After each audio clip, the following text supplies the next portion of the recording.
көмө дарактуу бакты бута боюнча маанилүү лайфхак туугандар. Суроолор болсо комментарийге жазгыла. Ушул видеону өзүңүздөргө сактап алгыла. Ушул бактын примерине көрсөтүп берем туугандар. Ушул бутагы, центральный бутагы, башка бул горизонтальный бутактарга караганда эң высший точкасы 20-30 сантиметр бул жака караганда бийигирээк болуш керек да. Анан туугандар бакты кескенде сырткы почкасына, сырткы бүчүрүнө кесишибиз керек. Анткени сырткы бүчүрүнө кирсек, горизонтальный жатып өсөт да. Эгер үстүңкү бүчүрүнө кесип салсаңар, анда бул вертикальный өсөт бутактары. Ошон үчүн бүчүрүн кесип атканда ушул сырткы бүчүргө каратып кесишиңиздер керек.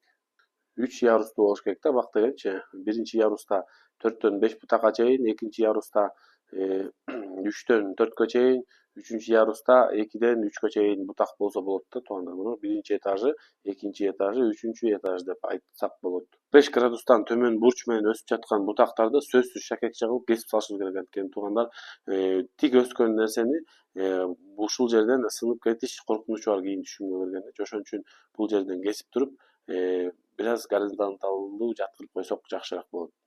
Бак идеальный буталыш үчүн туугандар үстүнөн караганда элестетишиңиздер керек да. Ушундай симметрия менен мындай кылып ушундай элестетишиңиз керек. Бак үстүнөн караганда ушундай көрүнүш болуш керек. Өсүштөрдү канча кыскартабыз? Эгерде 20 сантиметрден кыска болсо туугандар, анда тийбейбиз. Эгерде 20 сантиметрден 60 сантиметр болсо, бирден 4-үн кыскартабыз. Эгерде 60-тан 100 сантиметрга чейин болсо, бирден 3-үн кыскартабыз. Эгерде 1 метрге чейин болсо, анда жарымына чейин кыскартабыз туугандар. Кургак оорулуу бутактарды да жана пенёкторун сөзсүз жок кылабыз. Бири-бирине тийип турган бутактарды да алабыз. Анткени сүрүлүүдөн пайда болгон жараттар зыянкечтер менен ооруларга киришине шарт түзөт туугандар. Ошол ичкери өсүп жаткан бутактарды да туугандар кесебиз. Ушундай балчоктоп коебуз. Ушуларды алып салыш керек. Мөмөлүү бактардан туугандар 3-4 почка уш жерден калтырып коюшубуз керек да. Жаш бактардыкын кесип салабыз. Мөмөлүү бутактарды ушундай плодовой прутиктерди образовать этишибиз керек. Ушул до конца кетпей 3-4 почкасын калтырып туруп анан кесип коебуз да. Ошол бул жерден ошондой плодовой прутиктер образоваться этет.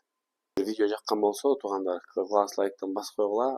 Ошого да биз сүйүнүп калабыз, дагы аракет кылабыз туугандар. Баарыңарга салам.